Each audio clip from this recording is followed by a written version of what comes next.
working with families when one family member suffers from addiction, and that you teach people to motivate and inspire someone who really needs rehab to enter the detox and get clean and sober and remain that way.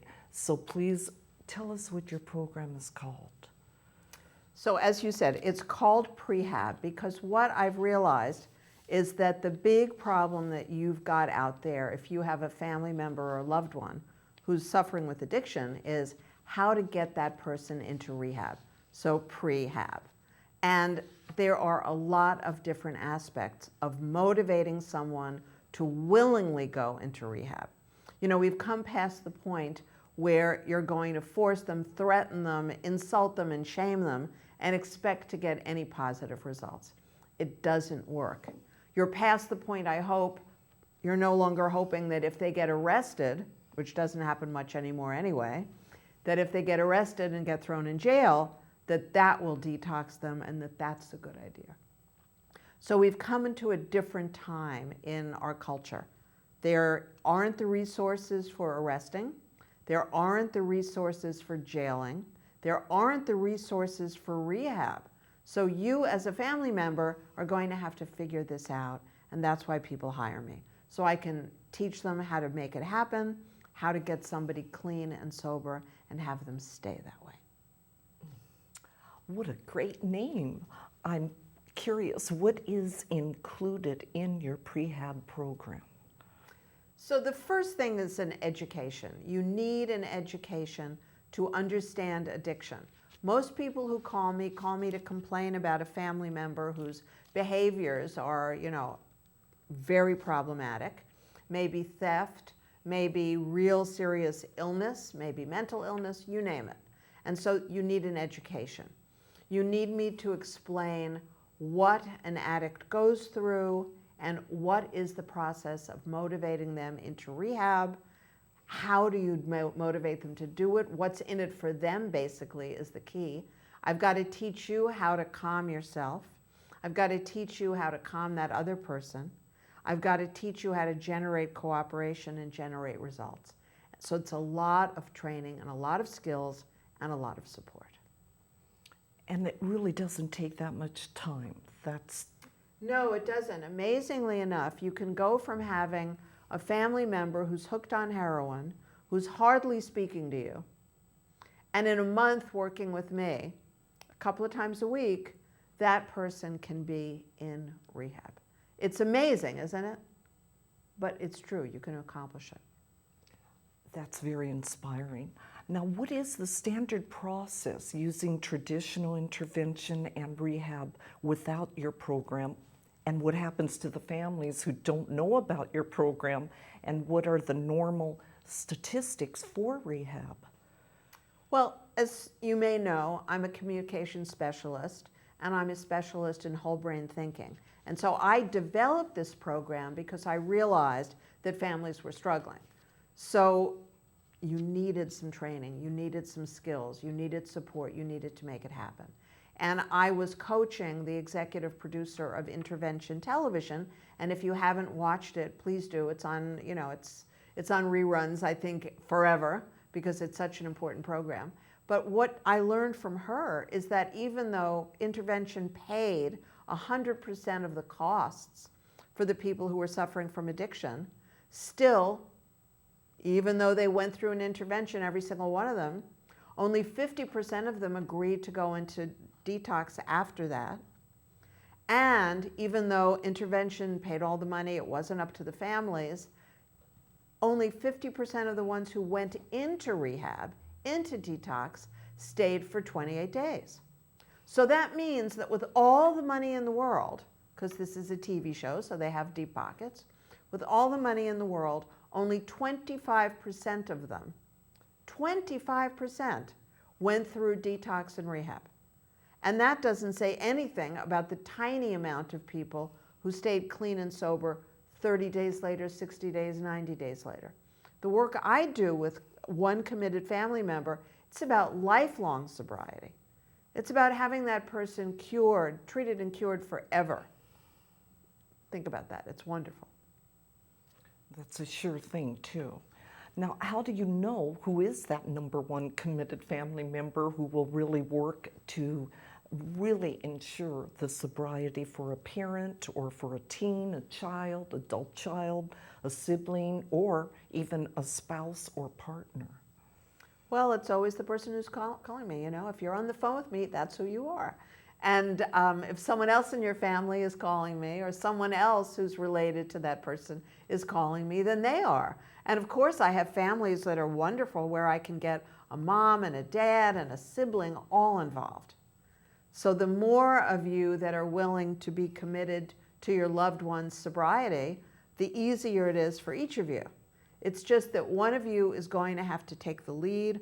One of you has to be committed. And committed to learning how to turn your own emotional state around. Committed to really having empathy for the person who's struggling. Because unless you have empathy for the person who's struggling, you're not going to be able to end the struggle. That's the key here. It's a beautiful way of really helping someone. I'm really happy that we're doing this. Now, what is the true cause of addiction that you have discovered, Susan? It's all in the brain. I have people telling me every week that their relative should and their relative shouldn't, and shame on the relative, etc., or the partner. And in every single case, when I encourage some at-home saliva and urine testing for the neurotransmitters, the adrenals, to see what the brain chemistry is like, in every single example, when they get the test results back, that's where the problem is. It's a brain chemistry problem. It has nothing to do with being a bad person or a good person. And on top of it, there's the brain wiring problem, because what we've seen, and Fred, if you can show the whole brain model, that would be great. What we've seen with the whole brain model is that the green section, which is the safekeeping self, is missing to some degree. In fact, it's always missing to some degree. Excuse me, where there's addiction.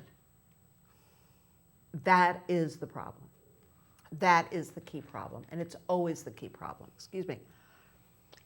I don't know what we're dealing with in the studio, yes. but there's something in the air here that's a problem. But the brain chemistry, this is really good how the brain is wired, Susan.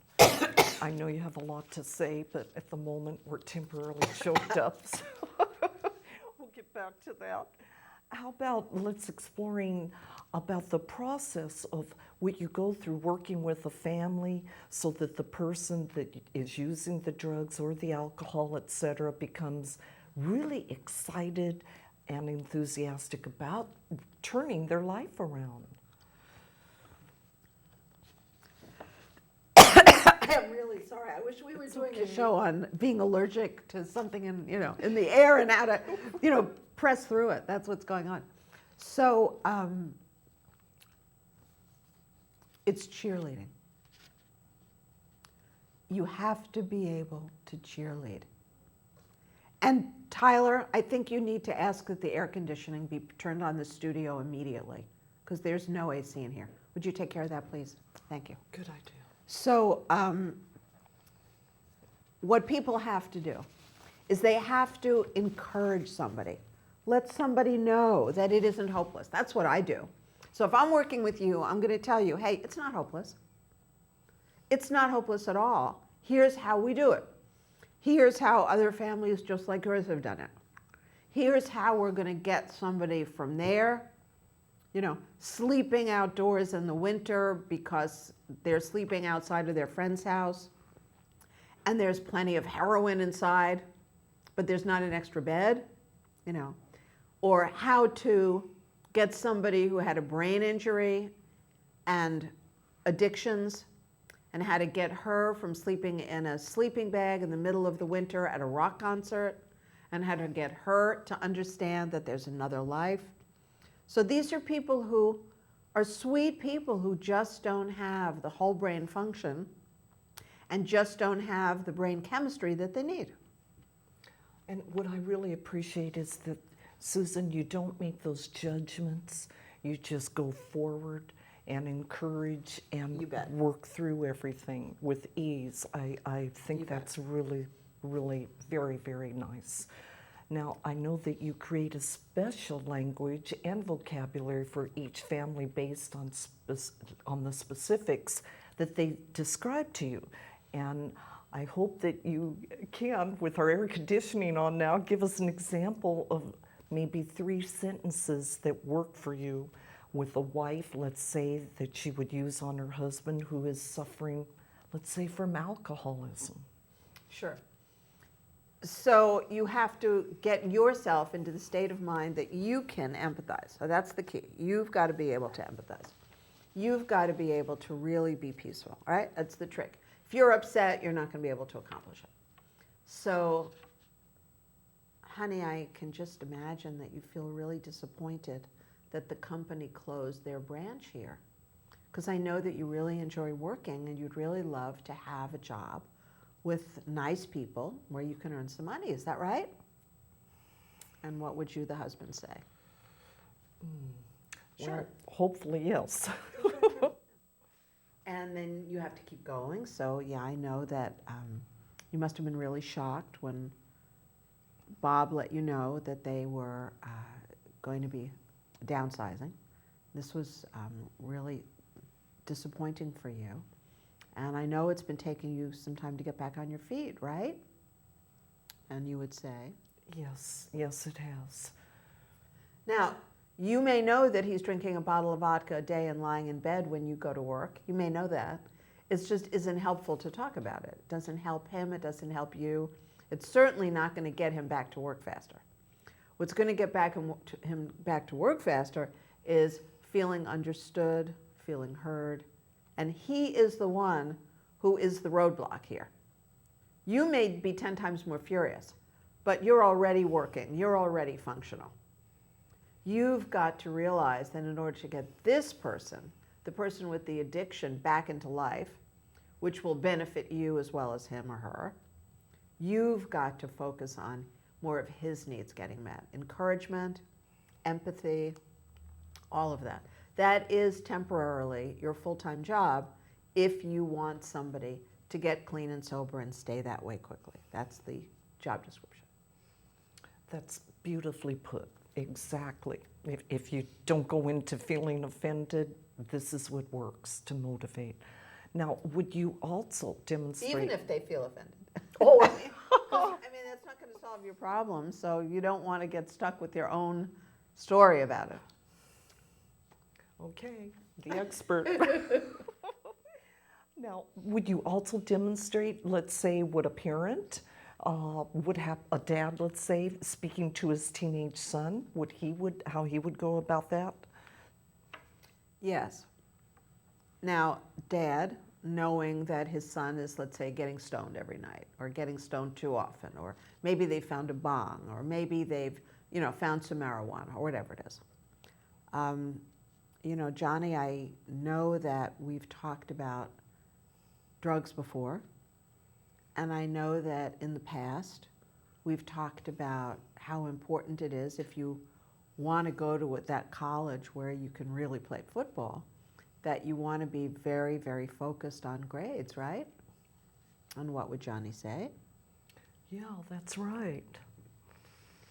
And, I know it's hard with all your friends, drinking a lot of beer and getting stoned. I know it's really hard to keep yourself focused on what you have to do to get into UCLA and play on their team. It's very, competitive. And I'm hopeful that you're able to use some of the conversations you and I have had to use some of those words to talk to your friends and say, it's not for me, I'm not interested, I don't think it's fun, I've got better things to do, whatever version you want to use, Johnny. So is there anything you want to ask me? Well, I want to keep my friends. I'm concerned. Oh, yeah. And it is a concern. It is a concern. That's where the addiction education comes in, for the parent. So if a teen says, well, I want to have friends, I don't want to be a creepy kid in school, but at the same time, my friends are smoking dope every night or every weekend, and, I'm the one who wants to do well in school, then honestly, they do have to make a choice. And the only choice that they can afford to make is the one where their future and themselves is more important to them than getting stoned with their friends. And that's tricky. And you have to work with your kids a lot in order to get them to that place where they have enough self-respect to say no. Because that's what it boils down to. And still remain popular. Set an example. Now, I know, Susan, this is a special form of empathy, and it's part of your 6-part conversation, right? Exactly. Okay. Well, there you go. We get results this way. So now, what are some other aspects of prehab that you recommend? Well, the most important thing is the commitment. That's why it's not one family member.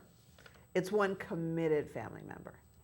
Your commitment is what is going to see that person through from this very, very difficult time where they honestly may not think that they can live without drugs. They may think they can't live without alcohol. That's how serious this gets. Now, if it's a teenager, they probably don't have that conversation because they haven't had that much time to do many drugs, but some do. Some have had social anxiety disorders. Some have had all sorts of challenges with school. And that's why the conversation that I just demoed with a young guy who wants to go to college and wants to play ball in college, it's very important to have these conversations when he's young enough, because a lot of young people, you'll find the drug problem, the alcohol problem began when they had problems with their homework. They told themselves stories that they weren't good enough. They told themselves stories that they'd never fit in. They told themselves stories that they couldn't be friendly with the cool guys and the cool girls. And from that, it became full-blown addiction very quickly, often within a year. So you have to be very proactive with your children. That's inspiring to hear that they go to that place, and with your skills, you can help them. They don't go to that place. Yeah, right. If they do, it's like, okay, don't. let's get rid of that. Transform. How long does it take really to motivate someone to enter and stay in rehab using your rehab program? Well, it can take 30 days. It's not going to take less than that because you have to learn. So if you call me tomorrow, it's not going to take you less than 30 days to get an education about addiction from me, to learn the 6-part conversation and how to calm yourself and then calm your family member or loved one. You have to learn that from me. It's going to take you that amount of time to get them to trust you again. The most important thing that you have to do with somebody who you love who's suffering from addiction is stop criticizing them, stop judging them, stop demanding things of them, stop complaining to them, stop fighting with them, all the things that you thought might work and you now admit don't work. So you have to stop all of that because what you need now is trust. Only somebody who trusts you is going to listen to what you have to say about checking into detox, because going to detox requires an enormous amount of courage. Absolutely. So leave out the shoulds, huh? Now, how does therapy work with your prehab system and in rehab? So a lot of people who are suffering from addiction really have post-traumatic stress disorder. That's really what's going on. They don't have a lot of these very complicated diagnoses. And how do I know that? I know that because when they're treated for post-traumatic stress disorder, they're able to transform their addictions far more quickly. They're able to stop using. They're able to stop drinking very, very quickly. So depending on certain indications, you either know that this is someone who should take the at-home test to find out if what's really bothering them is PTSD, not depression, not anxiety disorders, not any of the other things, even bipolar disorders. People have been misdiagnosed with that in the time that I've worked with them. Turned out it wasn't that at all. And how do we know? Because the PTSD treatment works and the symptoms either completely go away or go away a great deal, and then the person just has to focus on getting rid of the drugs and alcohol. So if you feel a lot better, you don't want to poison yourself with drugs and alcohol, and that's a key part of this. Because the only people who are happy to poison themselves are people who are very ill, who feel awful, don't have enough energy, are not really present, etc. When you take that person and they like wake up, now you have somebody that you can talk to and motivate far faster. I love that. They just want to be their highest potential self. Now, how do people decide really where to send their loved ones? You know, in Santa Barbara, we have a great guy, Kurt Garby. So send me an email or text me and I'll give you his contact info. And Kurt Garby is fabulous. When I'm working with a family and they have that kind of an issue, and it could be anybody anywhere in the country, I have them work with Kurt Garby because he's familiar with enough facilities. I was working with clients in LA and she didn't want to stay in California, so she didn't want to go to any of the beautiful Malibu places for some reason. And so Kurt found her a place that was exactly what she was looking for, and it was on the East Coast.